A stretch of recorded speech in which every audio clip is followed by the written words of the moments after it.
என் பேர் வெங்கடேசன். நான் இருக்கிற இடம் வந்து பார்த்திங்கன்னா சென்னை அம்பத்தூர். இப்போ நம்ம ஃபார்மில் வந்து பார்த்திங்கன்னா ஃபார்ம் பற்றி ஃபுல்லாக நம்ம டீட்டெயிலாக வந்து சொல்ல போகிறோம். ப்ரைவேட் கம்பெனியில் தான் வந்து பார்த்திங்கன்னா ஒர்க் பண்ணின்னு இருந்தேன். எல்லாருக்குமே ஒரு திருப்பு முனை வந்தது பார்த்திங்கன்னா கொரோனா தான். அந்த கொரோனாவில் தான் டைமில் பார்த்திங்கன்னா எங்களை வந்து வேறு இடத்துக்கு ட்ரான்ஸ்ஃபர் பண்ணாங்க. நான் சென்னையிலேருந்து வெளியே முடியாதனால அந்த வேலையை ரிசைன் பண்ணிவிட்டு வந்துட்டேன்.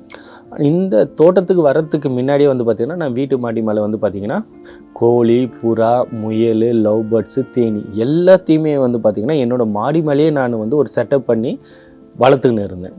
இதை வந்து நம்ம பெருசாக பண்ணலாம், இதிலேருந்தே நல்லா வருமானம் எடுக்கலாமே அப்படின்னு நோக்கினத்தில் தான் வந்து பார்த்திங்கன்னா இந்த இடத்த வந்து எனக்கு கிடச்சிது. இந்த இடத்துலேருந்து நான் இப்போ வந்து பெருசாக பண்ணின்னு இருக்கிறேன்.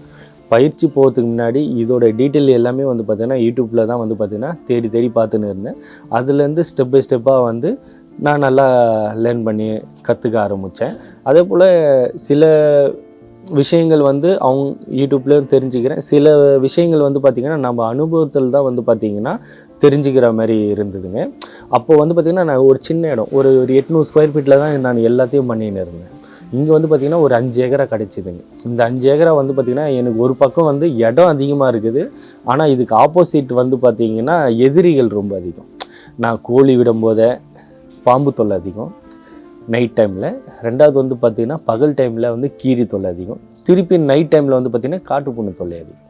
இந்த ஒரு தொந்தரவு இருந்ததுங்க. அதுக்கு அடுத்தது ஆடு எனக்கு சம்மந்தமே இல்லை. ஆடு நான் விட்டு ஆடு நல்லா சக்ஸஸ் ஆகிடுச்சுங்க.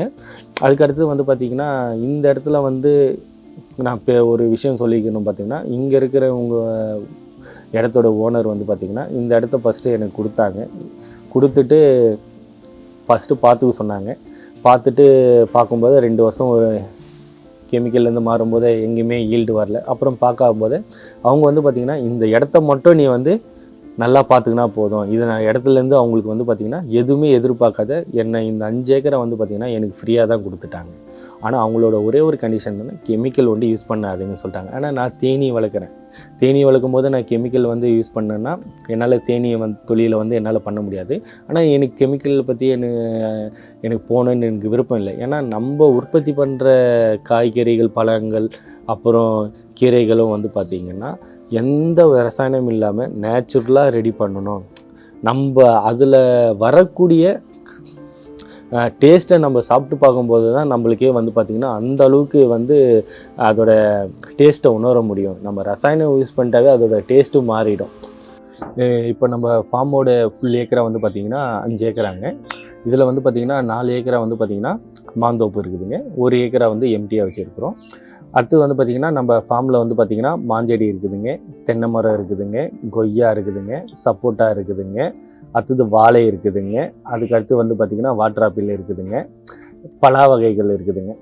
இதில் அதிகமான எண்ணிக்கை வந்து பார்த்திங்கன்னா மாஞ்செடி தாங்க இருக்குது. மாஞ்செடியில் வந்து ஒரு 6 வகையான ரகங்கள் இருக்குது. ஒன்று வந்து பார்த்திங்கன்னா செந்தூரா, பெகனபல்லி, இமாமு, ஜவ்வாது, ருமானி, அல்ஃபோன்சா, இது மட்டும் 6 ரகான மாம்பழம் இருக்குதுங்க. நம்ம இந்த இடத்த வந்து பார்த்திங்கன்னா ஒரு 6 வருஷமாக தான் வந்து இந்த இடத்துல வந்து நம்ம இயற்கை விவசாயம் பண்ணின்னு இருக்கிறோம். அந்த 6 வருஷத்தில் வந்து பார்த்திங்கன்னா நம்ம வந்துட்ட பிறகு அவங்க இதுக்கு முன்னாடி கெமிக்கல் யூஸ் பண்ணின்னு இருந்தாங்க. நம்ம வந்துட்ட பிறகு இயற்கையில் மாறும்போது 2 வருஷமாக வந்து பார்த்திங்கன்னா ஈல்டே வந்து பார்த்திங்கன்னா சுத்தமாக நம்மளுக்கு தரலைங்க. அதுக்கு அடுத்து 3வது வருஷம், 4வது வருஷம், 5வது வருஷம், இப்போ இருக்கிறது 6வது வருஷம். இந்த 4 வருஷமும் வந்து பார்த்திங்கன்னா நல்லாவே அதிகமாக ஈல்டு இல்லைன்னா ஆவரேஜ் ஈல்டு எனக்கு கொடுத்துக்கினே இருக்குது. அதில் வந்து எந்த குறையும் இல்லாத இருக்குது. அதே போல் வந்து பார்த்திங்கன்னா நான் வந்து இந்த இடத்துல வந்து இடுபொருள் வந்து செலவு பண்ணது வந்து பார்த்திங்கன்னா ரொம்ப கம்மியாக தான் வந்து நான் வந்து கம்மியாக காஸ்ட்டில் தான் வந்து பார்த்திங்கன்னா நான் வந்து செலவு பண்ணின்னு இருக்கிறேன். ஒன்று வந்து பார்த்திங்கன்னா பத்திலை கரைசல் ஒன்று தரும், அப்புறம் EM2 தரும், மீன் அமிலம் தரும். இந்த 3 இடுபொருளை வச்சு தான் இந்த நிலத்தை ஃபுல்லாக இருக்கிற செடிகள், மரங்கள், கொடி, காய்கறி எல்லாத்துக்குமே வந்து பார்த்திங்கன்னா இந்த 3 தான் யூஸ் பண்ணி நான் வந்து ஃபுல்லாக விவசாயம் பண்ணின்னு இருக்கிறேன்.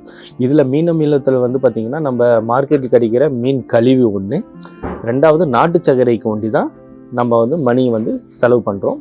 அதுக்கடுத்து வந்து பார்த்திங்கன்னா EM2 வந்து ரெடி பண்ணதுக்கு வந்து பார்த்திங்கன்னா பால் இங்கே ஃபுல்லாகவே வந்து பார்த்திங்கன்னா நாட்டு ரக மாடுகள் தான் இருக்கும். நான் இங்கேருந்து பால் வாங்கிட்டு போயிடுவேன். நம்ம பண்ணையிலே வந்து பார்த்திங்கன்னா கருப்பு கவுனி அரிசி வந்து ஒரு 4 வருஷத்துக்கு முன்னாடி பயிர் பண்ணின்னு இருந்தோம். அதில் இருந்து கழுவுன தண்ணியை தான் எடுத்து EM2 ரெடி பண்ணுறேன்.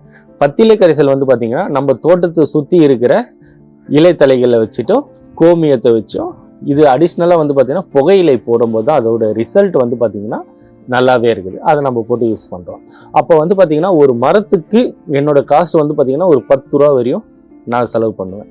அப்போ வந்து பார்த்திங்கன்னா நம்ம ஒரு 10 ரூபா தான் ஒரு மரத்துக்கு நம்ம செலவு பண்ணுறோம். ஆனால் அந்த மரத்தில் இருந்து ஒரு குறைஞ்சபட்சம் ஒரு 30 கிலோ காய் காய்ச்சாவே நான் கிலோ வந்து பார்த்திங்கன்னா 150 ரூபாய்க்கு விற்கிறேன். நீங்கள் 30 கிலோ காய் காய்ச்சாவே 4500 நம்மளுக்கு லாபம் வருது. அப்போ நான் வந்து பார்த்திங்கன்னா செலவு கம்மி பண்ணுறேன், பொருளை டைரெக்டாக எடுத்துன்னு போய் கஸ்டமர்கிட்ட கொடுக்குறேன், நஞ்சு இல்லாத பொருளை ஒன்று கொடுக்குறேன். ரெண்டாவது வந்து பார்த்திங்கன்னா மார்க்கெட்டில் விற்கிற ரேட்டு மாதிரி தரும்போது நம்மளுக்கு லாபம் வந்து பார்த்திங்கன்னா 10 மடங்கு வந்து விளைச்சல் அதிகமாகுது. ரெண்டாவது வந்து பார்த்திங்கன்னா நம்ம வந்து எந்த வகையான நஞ்சும் இதில் கலக்கலைங்க, எல்லாமே நம்மளே ரெடி பண்ணுற மருந்து. அப்போ வந்து பார்த்திங்கன்னா மாம்பழத்தோட டேஸ்ட்டும் வந்து நல்லா இருக்குது. வாங்கினவங்க வந்து பார்த்திங்கன்னா இந்த டேஸ்ட்லாம் வந்து நான் வந்து சின்ன வயசில் சாப்பிட்டு இருக்கிறேன் அப்படி சொல்லி நம்மக்கிட்ட திருப்பி நம்மக்கிட்ட மாம்பழத்தை வாங்க ஆரம்பித்தாங்க. அப்புறமா வந்து பார்த்திங்கன்னா ஃபஸ்ட்டு இயர் வந்து நம்மக்கிட்ட ட்ராவல் பண்ணாங்க, நான் எடுத்துமே கொடுத்தேன். ரெண்டாவது வருஷம்லாம் வந்து பார்த்திங்கன்னா அவங்களே தோட்டத்துக்கு வந்துட்டு அவங்களுக்கு தேவையான மாம்பழம்லாம் அவங்களே வந்து பார்த்திங்கன்னா பறிச்சிக்கின்னு வந்து எடுத்துன்னு போக ஆரம்பிச்சு. அப்போ வந்து பார்த்திங்கன்னா நம்மளுக்கு வந்து மாம்பழம் பறிக்கிற வேலை மிச்சம், தூக்கின்னு வந்து வெயிட் போடுற வேலை மிச்சம், எடுத்துன்னு போய் டெலிவரி தர வேலை மிச்சம். அவங்களே வராங்க, அவங்களே பறிச்சிக்கிறாங்க, அவங்களே வந்து பார்த்திங்கன்னா எடுத்துன்னு போயிடுறாங்க. இது போல் நம்மள்கிட்ட கஸ்டமர் இருக்கும்போது நம்ம இந்த ஃபீல்டில் வந்து ரொம்ப நிலைச்சி நிற்கிற மாதிரி இருக்குதுங்க. நான் ஃபஸ்ட்டு இதில் வந்து அதிகமாக செலவே பண்ண மாட்டேன். எனக்கு எதெல்லாம் ரொம்ப காஸ்ட் வைஸ் ரொம்ப கம்மியாக இருக்கணும், அதே போல் மரமும் நல்லா ஹெல்த்தியாக இருக்கணும், அந்த அளவுக்கு தான் நான் பார்ப்பேன். இப்போ நம்ம தோட்டத்தை சுற்றி நீங்கள் பார்க்கலாம், ஒரு 45 ஆடு இருக்குதுங்க. 45 ஆடு இருக்கும்போது வந்து பார்த்திங்கன்னா ஒரு ஆடு ஒரு நாளைக்கு ஒரு 2 கிலோ பில்லு சாப்பிட்டாலும் குறைஞ்சபட்சம் ஒரு 100 கிலோ பில்லு சாப்பிட்டுதுங்க. ஒரு 50 கிலோ அவுட்புட்டு சாணியாக வந்து நம்ம நிலத்தை சுற்றி எல்லா இடமும் போட்டுருதுங்க. அப்போ ஒரு நாளைக்கு வந்து பார்த்திங்கன்னா நம்மளுக்கே தெரியாத 50லேருந்து ஒரு 70 கிலோ சாணி நிலத்தில் விழுந்துக்குனே இருக்குதுங்க. அது இல்லாத நைட்டு அடைக்கும் போது கொஞ்சம் சாணி ஷெட்டில் இருக்கும். அது எடுத்து பார்த்திங்கன்னா டெய்லியும் வந்து மாஞ்சேடி தூர்லேருந்து ஒரு 3 அடி டிஸ்டன்ஸில் நம்ம ஃபுல்லாக வந்து ட்ரிப்பு போட்டு வச்சுருக்குறோம். அந்த இடத்துல 3 அடி தள்ளி தான் ட்ரிப்பு போட்டுச்சிடும், தண்ணி வலியும். அந்த இடத்துல வந்து பள்ளம் எடுத்து ரெகுலராக வந்து பார்த்திங்கன்னா ஒரு பாண்டு ஆட்டு சாணியும் மா இலை மக்கினதும் தொழுவுரமாக போட்டு ஃபுல்லாக மூடி வச்சிடும்.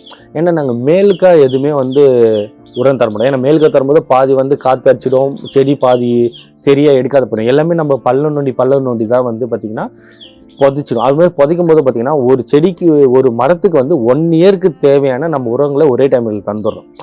அதுக்கு அடுத்து வந்து பார்த்திங்கன்னா நம்ம EM-ம் EM2 இது ரெண்டுமே வந்து பார்த்திங்கன்னா வேர்க்கும் தரலாம், மேலுக்கும் அடிக்கலாம்.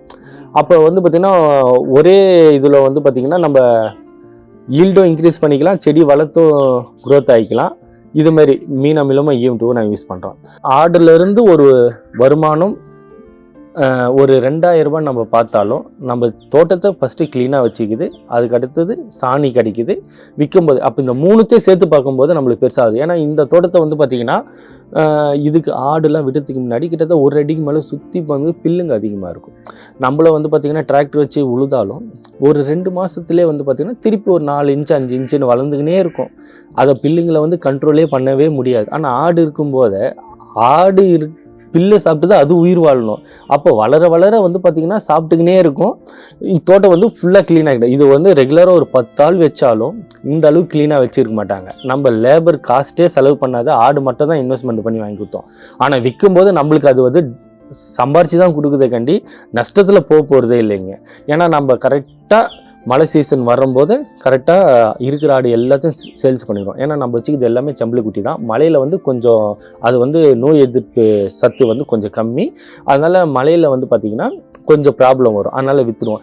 நீங்கள் சொல்லலாம் இதுக்கு வந்து வெள்ளாடு வாங்கி வளர்க்கலாம். ஆனால் வெள்ளாடு வாங்கி வளர்த்தோன்னா இலையும் கடித்து சாப்பிட்றோம், இருக்கிற மாங்காய் எல்லாத்தையும் சாப்பிட்ருங்க. நம்ம தோட்டத்தில் இருக்குது ஒரே நாளில் வந்து எல்லாத்தையும் சாப்பிட்டு காலி பண்ணிவிடும். ஏன்னா இந்த செம்பளி குட்டியை பொறுத்தவரையும் வந்து பார்த்திங்கன்னா தலையை குனிஞ்சிக்கினே தான் மேய்ஞ்சின்னு போகும். அப்படி இருக்கும்போது வந்து பார்த்திங்கன்னா மேலே இருந்து மா இலையை சாப்பிடுதுங்க. கீழே உளுந்த பழத்தை வந்து நம்ம ரொம்ப நாள் எடுக்காத விட்டால் தான் அது கடித்து சாப்பிட ஆரம்பிக்கும், மற்றபடி சாப்பிடுது. அதே போல் நம்ம தோட்டத்தை அதில் வந்து பார்த்திங்கன்னா இன்னொரு விஷயம் வந்து பார்த்திங்கன்னா வாத்து வளர்க்குறோம். இந்த வாத்து வந்து பார்த்திங்கன்னா வாத்துலேருந்து முட்டை எடுத்து நம்ம சாப்பிட்ணுன்னு நோக்கத்தோட வாத்து வளர்க்கல. எங்களுக்கு பக்கத்தில் பில்டிங் இருக்குது. பில்டிங் பக்கத்தில் வந்து சின்ன சின்ன தவளைங்கள், அப்புறம் வந்து பார்த்திங்கன்னா பூரா இதுங்களாம் வரும். இதெல்லாம் வந்து பார்த்திங்கன்னா நம்ம டெய்லியும் வந்து பார்த்திங்கன்னா ஏன்னா கீழே பார்க்கிங் கல் போட்டுக்கிறோம். அந்த இடுக்கில் சுற்றி இருக்கும். நம்ம தண்ணி விடும்போது ஒரு கல்லேருந்து ஏந்து ஓடிடணும். இதை எப்படி நம்ம ஸ்டாப் பண்ணுதுன்னு பார்க்கும்போது இதுக்கு ஆப்போசிட் வந்து பார்த்திங்கன்னா வாத்து வாங்கி விட்டால் அதுக்கு உணவு வந்து பார்த்திங்கன்னா சின்ன சின்ன தவளைங்க தாங்க. அப்போ வாத்து வாங்கி விடும்போது அந்த தவளையை சாப்பிட் பண்ணிவிட்டு வீட்டை சுற்றி இந்த சின்ன சின்ன தவளை பூரா இது மாதிரி இருக்கிறத வந்து கண்ட்ரோல் பண்ணிடுச்சிங்க. அப்புறம் நம்மளுக்கு அடுத்த பெனிஃபிட் வந்து பார்த்திங்கன்னா அதில் வரக்கூடிய முட்டைங்க அதுமாரி நம்ம வந்து பண்ணிக்கின்னு இருக்கிறோம்.